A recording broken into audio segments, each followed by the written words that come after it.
Hello, everyone, and welcome to episode 2 of Journey into Fandom Detours. This is pretty much just bonus content with guests talking about whatever. In this episode, I asked Vaughn to come back on and talk about some of her Christmas movie recommendations. Unfortunately, I was unable to get this out before Christmas because I've been quarantining in my sister's apartment and didn't have access to my PC, which had the files on it that I was working on. So my brother had to export it from my PC and send it to me via Google Drive. Very frustrating, but I feel like the period between Christmas and New Year is still the holiday season, so whatever. I hope you enjoy the episode regardless. Two more things I have to mention before we get into this. Firstly, this episode will be free to access because I am reworking my Patreon, and from January 1st, I will have one Patreon account for all my podcasts. It will be called Into the Chaosverse. So I'm shutting down each of the 3 current Patreons. What that means is that if you subscribe after the 1st of January at the $5 tier, you will get access to all future bonus episodes of Detours, as well as other bonus stuff that I want to do for Kingdom Minds and retrospective, just kind of whatever I feel like doing. You can also join the Into the Chaosverse Discord server, and there's no paywall for that. It's a free way you can support the show, hanging out with me, all the good stuff. Last but not least, we have a brand new theme for Detours. So my brother / co-producer Josh, he wrote the main theme and the new Detours theme. Oh my gosh, he knocked it out of the park. It's an absolute banger. Not only that, but Adam, another brother of myself, and co-producer of the show, played the drums for it as well. Again, it's a banger. It's so good. It slaps so hard. Without any further ado, please join me on this detour into fandom.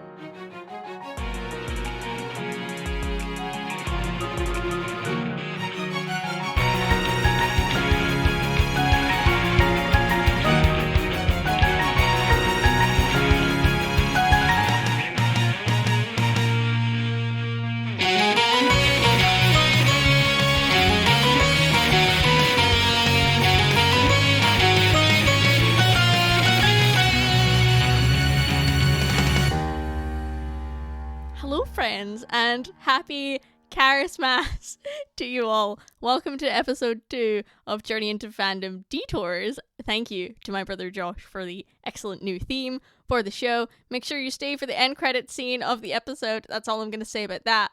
Today on the show, I'm joined once again by the lovely Vaughn, who came on to Journey into Fandom previously to talk about Star Wars.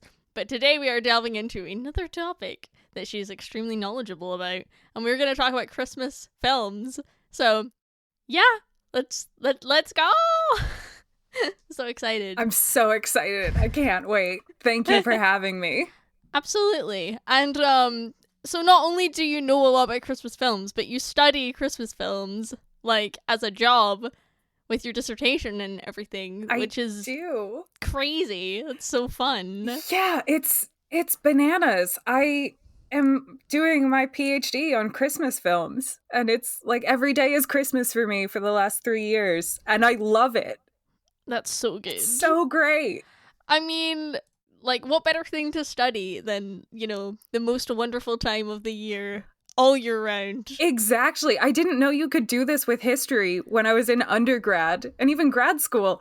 Like, I didn't know you were allowed to just study whatever you want to study. As long as there's historical grounding and you can justify it, you can study literally anything. So I'm like, let's do comic books and demons. And now I do Christmas films. Like my research has been off the walls for years, and I love it.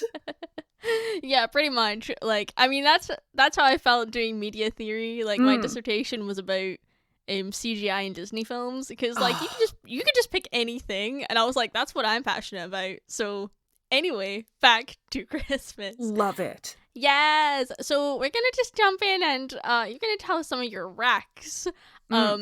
And that's gonna be super fun. So we're gonna start off with like the classics. So what are the classic Christmas films that you enjoy?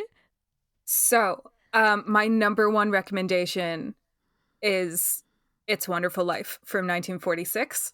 Yep. It's just a perfect film. It's a Frank Capra film following the life of George Bailey, who was played brilliantly and evocatively by Jimmy Stewart. Mm. And it's about his life in this small fictional town of Bedford Falls. He's a banker for his dad's business called the Bailey Brothers Building and Loan, and Mm-hmm. it functions as this bank to help people build houses during the 1920s through 1945 when the film is kind of set.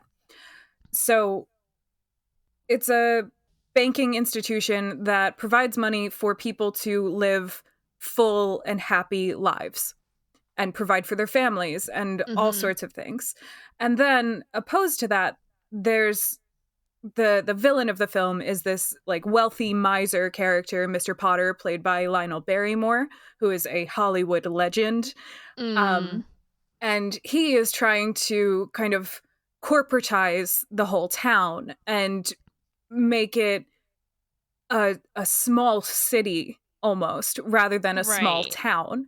Yes. And the whole film kind of follows that push and pull against Mr. Potter and for this like smaller, more intimate, more personal, individualized banking system that George is kind of the embodiment of, um, in a very selfless and compassionate way. Mm. Yeah, it's that's completely what Christmas is all about. Is banking and money. Yes. Well, so that's a great point, is that the film ultimately, um like that's the setup, right? That's the first hour and 20 minutes of this film, is that money is the most important thing, Yeah. and that George is so laser focused on helping people provide financially for themselves and their families and everything. But in the end, when he is at his most desperate and when he needs money Mm-hmm. to save the building and loan, his guardian angel comes down and it shows him what life would have been like if he were never there, and it's horrible. It's this soulless kind of mini city that Mr. Potter is working towards in this alternate life sequence. Mm. And it builds up to the fact that George's life is not about helping people provide financially, it's about providing selflessly and lovingly and friendship towards these people, and Mm. the compassion that they can all have for each other and pool together as a true American small town village type feel. So ultimately it comes to the conclusion that no man who has friends is poor in any sense of the word, that you'll always be rich if you have friends. Yeah. Yeah, so it really like puts that paradigm on its head right at the very end, that Christmas is not about money. Nothing should be about money. Yeah. Success comes from those you love. Mm-hmm. It's Yeah, it's about community. exactly. It's a gorgeous Yes. film. It is beautiful. I have only actually seen it one time. I think it Mm. was it last year or the year before? I don't remember. I think it might have been a couple of years ago. And I think it was one of those things where like I was watching it with my family and none of us had seen it before. Oh wow. And so I feel like because my parents didn't really have nostalgia for it or anything, they were like, "Oh yeah, we're just gonna watch these like weird like old film," and I feel like they didn't really get it, and so it was kind of weird watching it with them because I don't know, I feel like I might have enjoyed it a lot more had I watched it on my own Mm. and could have like appreciate it, better. So maybe I gotta give it a rewatch. I I should. Yeah. I would definitely recommend it. It's a film that I watch every year. I mean, especially now. I watch it like 4 times a year now because I'm studying it and I have to go back to certain scenes and everything. But Mm-hmm. it's a film that I've watched every year at least once since childhood, because um it's a deeply American film. So it's not really that surprising that you have not seen it before, or that your family hasn't. And very quickly on this, the like history of why it's so integral to American life is actually because Frank Capra, when creating the film, he made his own production studio called Liberty Films due to his kind of distrust and anger towards post-war Hollywood's like production studios. He was very unhappy with where Hollywood was going after World War II when he came back after serving. So he created this new production company called Liberty Films. So It's a Wonderful Life's copyright was under Liberty Films, and it was a 30-year copyright. So in 1977, when the copyright expired, no one really noticed because it wasn't like Columbia Pictures or Universal Studios. It wasn't one of the main studio systems or studios in the system. So it entered the public domain and nobody picked up the copyright. And every television station noticed this and started running it like 24 hours a day around Christmas in the 70s and 80s and 90s. And that's why every American has seen it, because it was free to play until around the 90s. I think NBC purchased the copyright. But yeah, it has this really fascinating modern history that if it hadn't expired or if somebody else had picked up the copyright, it probably wouldn't be seen as an American classic. Right. It probably would have just faded and been like an old weird film that's like was a cult classic possibly, but now it's so integral to the modern American Christmas because of copyright laws. That's so fascinating. I love that kind of thing. It's like, I think that people take media for granted. Like, oh yeah, that's just something that exists in the world. It's like, yeah, but how did we get here? Yes. So that's so cool. Isn't it? Oh, God. Yes. I love it. So much. And then you had a different classic Christmas film to recommend as well, yes. Right? Yeah, one of my other favorites that, like, through all of my childhood, It's a Wonderful Life and White Christmas, my second one, were kind of, like, contending to be my favorite Christmas film. But White Christmas is a film from 1954 with Bing Crosby and Danny Kaye, Vera Ellen, and Rosemary Clooney, who is the aunt of George Clooney. Oh, interesting. They're these show performers, essentially. Bing Crosby and Danny Kaye, they're very famous, and then they meet the two women, Rosemary Clooney and Vera Ellen, and kind of want to fall in love with them. So it's a kind of love story musical about Christmas, but then the actual plot of it revolves around Bob and Phil's, who are Bing Crosby and Danny Kaye. They're general in World War II. Okay. He owns a resort, like a ski resort in Vermont. And that's right. It's kind of like falling into financial troubles, and there hasn't been snow for a whole year or so in Vermont. When they go up to this inn where the girls are scheduled to perform, and when they get there, they see that their general owns this place, and they're like, oh my God, we need to help him, we need to get him money, we need to get business up here, even though there's no snow for this ski resort. So the film revolves around them building this show to perform for the general at Christmas, and right at the pinnacle of the celebration at the end, during the show, it starts snowing, and they have a white Christmas, and it's this glorious little happy musical love story. It's just so good.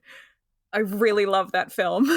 That's another one that I've actually only seen one time, and I have a really happy memory watching it, because actually it was the pastor of the church that I was when I studied abroad in Maryland. Him and his wife were like, oh, come to our house and help us put up the tree, and we'll watch White Christmas together. And I was like, oh, that sounds fun. And I realized I'd never actually seen it before, so that was cute.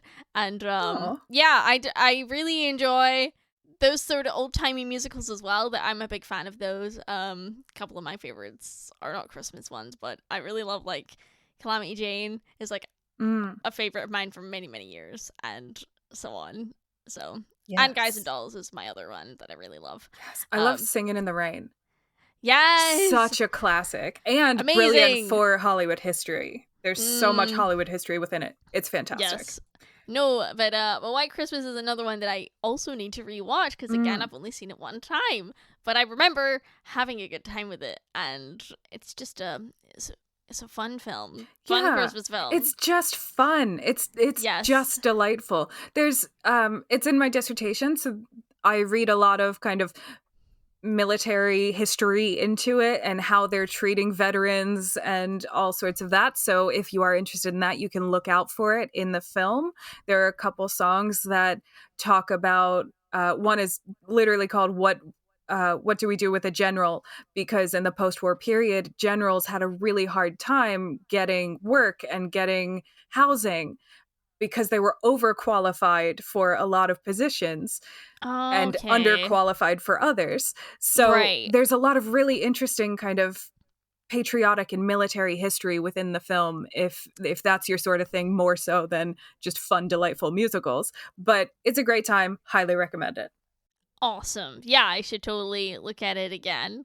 And the song is a classic song and everything. So, Mm, yeah, I think it's good to see where some things come from and go yeah. back and be like, hey, let's watch this fun film. So, yeah.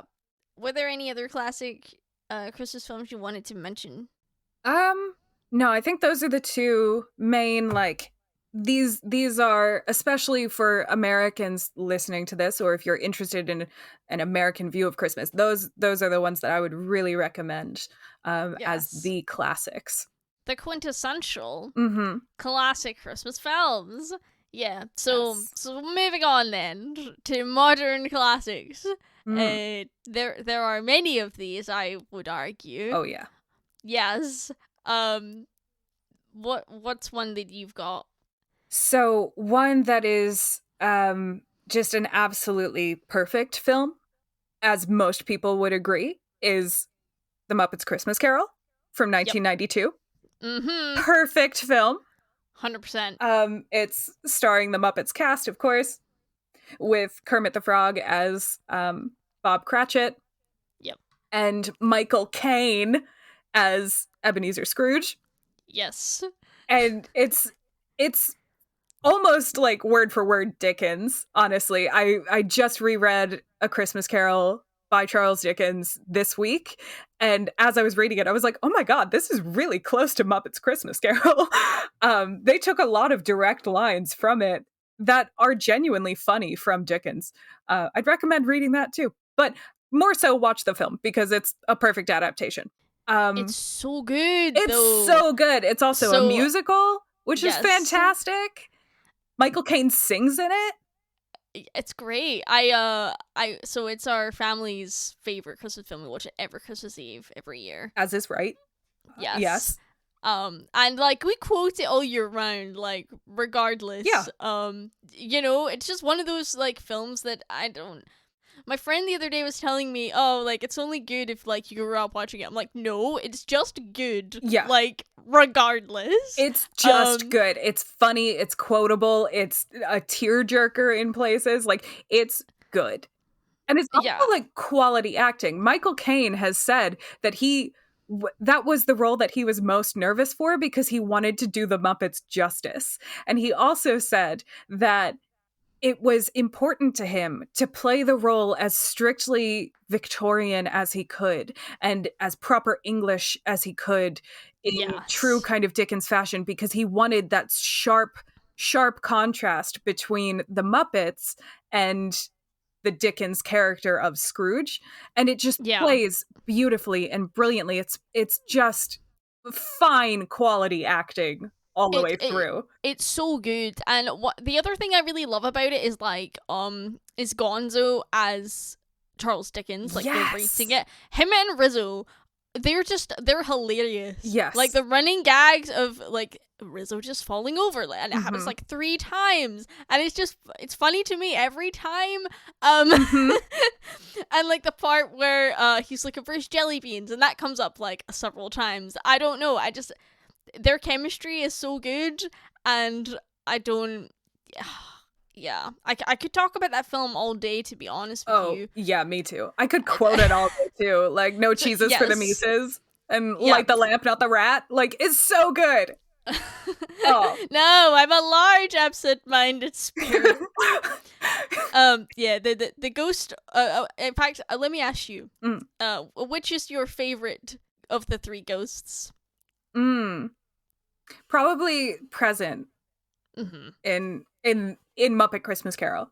Probably Present. Yeah. I would say so too.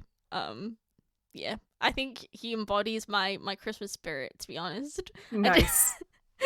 We love him. We love him. But yeah, just watch Muppets Christmas Carols. If you've not seen it, like, what are you doing? What are you doing? Just watch it.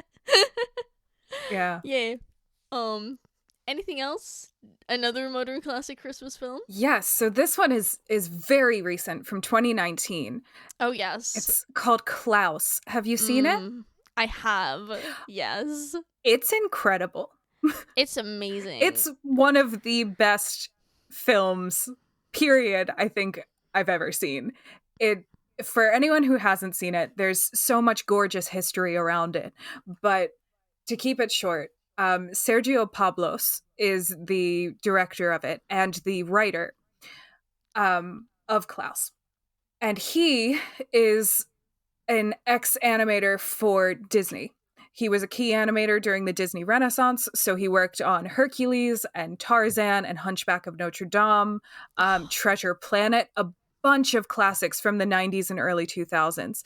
And all of those films have very, very iconic animation. And they're distinct and separate and just beautiful. And they're also 2D animation. So Sergio Pablos left and started his own animation studio about 15 years ago, I think. I think it was like maybe a bit more, like 2004 or so. And that animation studio came up with the concepts for like Despicable Me and Smallfoot and other really distinct, iconic animated films from the last 15 years. But he always wanted to do an original animation. So this is where Klaus comes in. This was his passion project. And he wrote a completely original story for this, which is so rare for Christmas films to be completely original. But it's amazing. This film recreates the myth of Santa Claus on this small Arctic island. And it's beautiful and it's a tearjerker. And I almost don't want to give the plot to this because I want people to watch it with fresh eyes. It's such a gorgeous film. It's completely hand drawn, which is absurd because it's one of the most beautiful films. Like visually, the cinematography of the animation is absolutely stunning.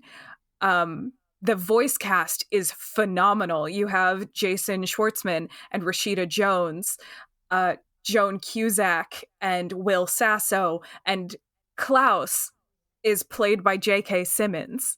Yes. It's also Norm Macdonald's final role in a film before he passed away this year. So it's a bit sentimental and emotional because of that as well. But really just it's a Netflix film. It's available on Netflix. It's also available in English, Spanish, and Northern Sami. And those are the only 3 languages that it will be released in ever, because Spanish is Sergio Pablos' language, and his animation studio is based in Madrid, Spain. He is also an English speaker, so it was important for him for English speakers to be able to see this film. And Northern Sami is featured in the film. It's a Norwegian, Scandinavian language, but largely in Norway, of an indigenous tribe to Scandinavia. So it's absolutely just everything about it is passionate and compassionate and beautiful to the nth degree. I can't recommend this film enough. I really love it. It's one of those films that's like, it is a modern classic, and like it's only 2 years old, which is bananas. But it's the fact that like the first time I ever saw it, I'm like, this feels so nostalgic to me. Like it's got like this timeless quality to it. It feels like a film that I grew up watching, even though I've only seen it like 3 times. But even though I have only seen it just a handful of times, it left such an impression on me afterwards, and I was just like, wow. Mm-hmm. I was blown away. I was like, what is this film? Like, it's like, Yeah. it's lightning in a bottle. It's just, it's so good. It's so good. And I don't cry at many films, but I do cry at Christmas films. So all of the ones that I've named today, I have It's a Wonderful Life, White Christmas, and Klaus do make me cry. But Klaus, I cry through the entire film now just because I'm like, this is the most beautiful thing I've ever seen. And I've seen it several times at this point. It's great. It's so good. Yeah. Excellent.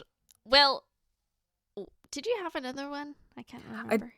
There are no other modern classics. I mean, there are plenty of modern classics we could name. There's like Love Actually, The Holiday. There's Batman Returns. You know, Shazam is a Christmas film. Shazam is an excellent Christmas film, actually, and I would highly recommend that. Which we have established on Twitter. I was like, you know, did one of those, post your 6 favorite Christmas films, and I was like, Shazam, and it's up there. It's one of my favorites. So good. Let me ask you real quick before we move on. What do you think of the Polar Express?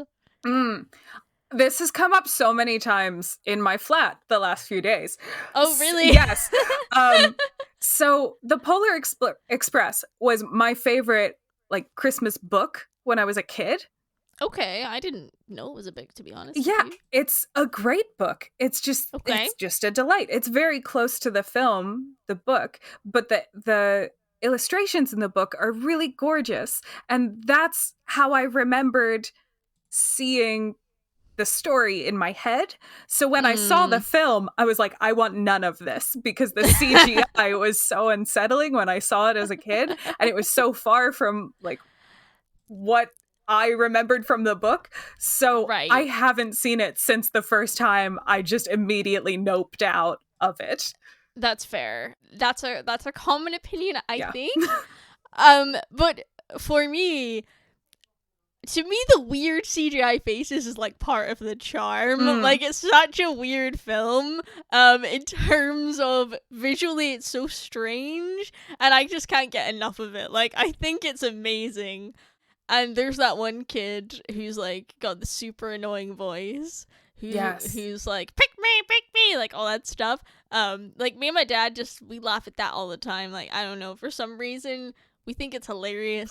I watch it nearly every year. Even as an adult, I really like it, and I think it's a weird film to enjoy. But yeah. I should really. I was curious what you thought about it. I should really give it another try, because I haven't seen it since I was a kid. Yeah. So maybe I'll have different opinions now. Maybe. I mean, yeah, it's very Uncanny Valley, and I appreciate that, but I just find it enjoyable for that reason. It amuses me so much. Fair. I'll give it a shot. I'll let you know on Twitter how I get on with the Polar Express this year. Awesome. Excellent. So our final category of films to chat about in this lovely episode of Detours is Christmas films that people have never heard of. And when you mentioned both of what these were, I was like, I've not heard of these either. So I'm interested to hear about them. Right. So the first one is from 1954. It's called Susan Slept Here. And it's starring Debbie Reynolds as a 17-year-old. This is important. She is 17 years old. Juvenile delinquent. Now, I'm going to apologize about this ahead of time, because it is very much a product of the 1950s. So it is abhorrent from today's standards, but hear me out here. So 17-year-old juvenile delinquent Debbie Reynolds, named Susan in the film. She is picked up by police and brought to this man named Mark, who is a questionable 35-year-old. He's played by Dick Powell, who was 50 at the time, but they're trying to pass him off as 35. So the police officer brings 17-year-old Susan to Mark because Mark is a struggling screenwriter in Hollywood, and he wants to write a film about teenagers. So instead of sending her to jail, the policeman gives this 17-year-old to Mark for him to do research. And in order to keep Susan from going to jail, Mark has the brilliant idea to take her to Las Vegas and marry her. Oh. Yeah. And okay. yeah.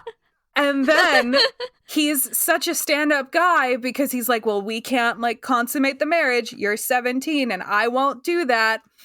And she's pressuring him to consummate the marriage. And then he like just goes away for 4 months to finish writing his play and leaves her in his house. And she does research for 4 months until she turns 18 about how to be a wife and be a woman in the 1950s. So there's this very long, like 10 or 15 minute sequence in the film of what it means to be a woman and a wife, and her doing research into like women's magazines and cocktail club menus and recipe books.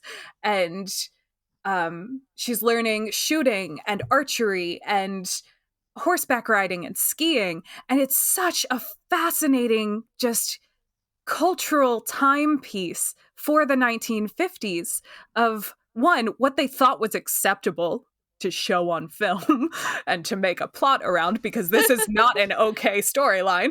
It's truly horrid. But also just like how to be a woman, how to be a wife, how to conduct yourself in this world. And it's extraordinary for a cultural historian like me.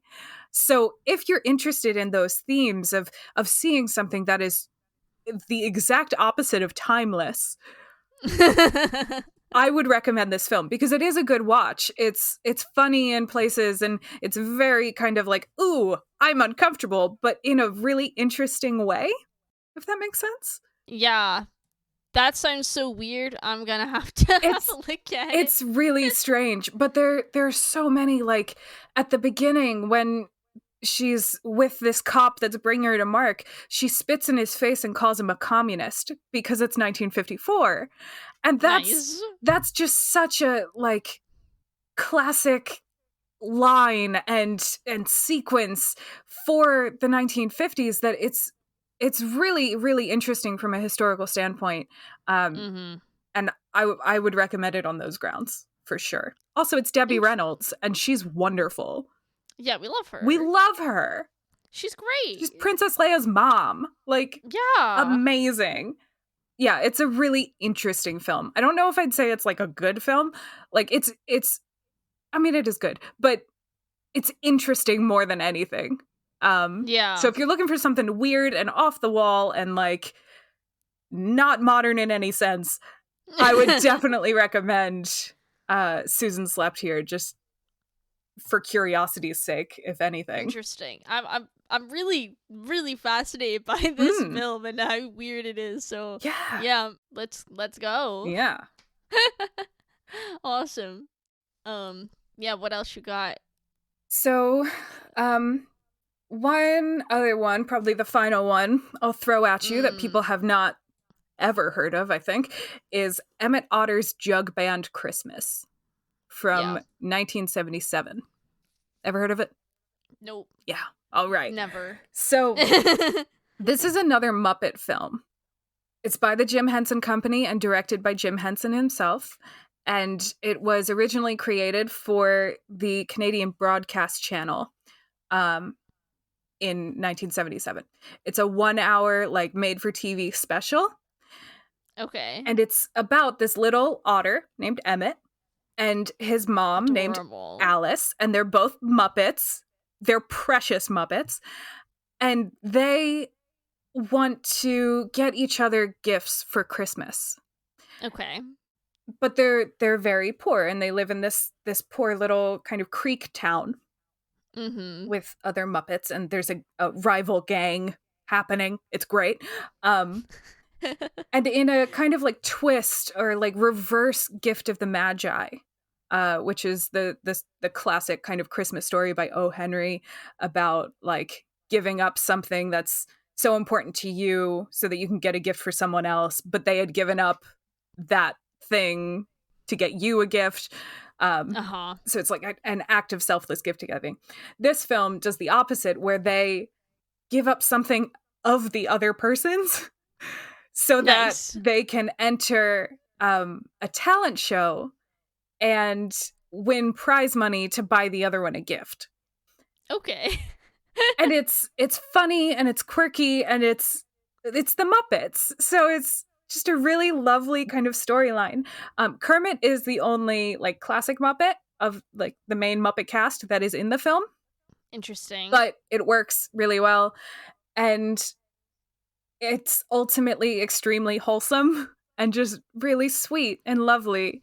I would really recommend it. It's also a musical because it's the Muppets, so there are several great Yay. songs. Mm-hmm. And something really interesting about this is that Jim Henson kind of used it as a testing ground for new Muppet techniques because he knew like nobody would watch it, kind of. It was not that popular, and it was only like a 1-hour Christmas special, so Right. he could test some things in it. So this is when they introduced like wide shots for the Muppets and figuring out how to do puppetry. Like they can be more versatile with the angles they're using when filming. And Interesting. they use different puppetry styles. Like there's classic kind of the marionetting or like hand puppetry. There's I think it's called Bankaru or Bankura. I may be butchering that. But it's a puppetry style that they were messing around with in this Emmett Otter's Jug Band Christmas. They introduced more elaborate sets and set pieces where the floor would open up and a Muppet would come up through the floor, and they would film the whole process of that instead of placing a Muppet in a scene behind something to hide the person holding it. So there were so many new kind of techniques. They also introduced like mechanized movements and mechanization of Muppets for this film. So just as a kind of historical piece there too, Emmett Otter is a really fascinating development ground for the Muppets, coming from the original Muppets show and moving into things like Muppets Christmas Carol about 15 years later, and Yeah. kind of how Jim Henson really developed his craft. So it's great on multiple levels. That's really interesting. Because fun fact about me. So in my church, we actually have an amateur like puppet ministry. Ooh. So I'm really interested in puppetry, like in general, from that point of view, as someone who is an amateur. Like I'm not good in any way. But I just like when you when you've done any kind of puppetry before, you realize like how much is involved and how physical it is and stuff like that. So like I like to imagine when I watch Muppets Christmas Carol, like all the people underneath, like and what they're doing. Like how do they make them look so real? It's really interesting to me. So that sounds fun. As a huge Muppet fan, I've never heard of this. I must look at it because I love the Muppets very dearly. They're close to my heart. So yeah. No, I'm happy that I've seen most of the films you recommended today. So yeah. Yeah. If any of the ones you haven't, I would definitely recommend I would recommend a few of them. But definitely go with what you're interested in. Yes. Especially for the last two. But I really enjoy these films for different reasons. And I mean, Christmas classics are really whatever is your tradition, what you find to be a Christmas classic. So that's right. Like I think the main kind of idea of Christmas is that like secular idea of Christmas, because there are obviously other religious things attached to the holiday, but I think 100%. one like secular emphasis of the holiday is being true to yourself and opening yourself up to love and compassion and generosity and kindness and these like truly human kind of emotions that you can share with other people and with yourself. Yes. So whatever film taps into that for you and makes you feel that wonderful Christmas spirit, that is your Christmas classic, I think. These ones get me in the mood every year, though. So. Another I want to mention, just yes, please. People probably have heard of this, but I'd never heard of it before. Actually, my ex showed it to me a few years ago, I think 5 years ago or so. Mm. But it's a Disney movie, I'll Be Home for Christmas. Yeah. It's great. It's hilarious. And it's one of those films, again, where I'm like, this feels so nostalgic and I've never seen it before. But I think it's just because it's very, like, early 2000s, I believe. Yeah. But it's so much fun. What a film. And that's now, like, one of my favorite Christmas films that I watch every year just because it's great. And if you haven't seen it, you should. It's so funny. Yeah. Enjoy it. Is that the one with JTT, Jonathan Taylor Thomas? I think so. I think that's him in the main role. It's got him and then the girl from Even Stevens, whatever her name is. Let me look it up real quick. Yeah, I'm also giving it a googs. Yeah, it's JTT. And Jessica Biel, Gary Cole. This is a cast. Yep. I remember seeing it when I was a kid. It's from 1998. I remember seeing it as a kid and loving it. But I haven't seen it in years, so I should definitely give that another watch. You should. I'd never seen it before, like 5 years ago, and I was like, this film is a banger. Why have I never heard of this? Yeah, and that's the thing is, like, there's so many Christmas films. There are so many Christmas films. But there really is something for everybody, like, whether it's, like, you know, whether you're a Hallmark movie person, or whether you're into, you know, the, like, weirder stuff, like, I don't know, Krampus or whatever, or, you know, like, Christmassy horror genre, or Christmassy, like gangster films, like mob films. Yes. Yeah, there's subgenres and subgenres. Oh, yeah. And it's really interesting to me. Yeah, so. But this has been episode 2 of Detours. I've had a great time. Thank you for coming on again, Vaughn, to chat about these things. Yeah, thank you so much for having me. I really enjoyed this. This was so much fun. Yay! Oh, I had a great time. Yeah, so thank you everybody for listening also, and you can follow me at Carson Ford on Twitter, which is CARYSSONFORD, and you can follow the show on Twitter at J_into_fandom. And yes, I hope you have a wonderful Christmas, and please listen to the end credit scene. It's gonna be fun. And yes, thank you again for coming on. Beautiful. Yeah. Happy holidays. Yes.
Santa baby, just slip a sable under the tree for me. I've been an awful good girl, Santa baby, so hurry down the chimney tonight. Santa baby, a 54 convertible to light blue. I'll wait up for you, dear Santa baby, so hurry down the chimney tonight. Think of all the the fellas that I haven't kissed. Next year I could be just as good if you check off my Christmas list. Santa baby, I want a yacht, and really that's not a lot. Been an angel all year, Santa baby, so hurry down the chimney tonight. Santa honey, one little thing I really do need, the deed to a platinum mine, Santa baby, so hurry down the chimney tonight. So hurry tonight.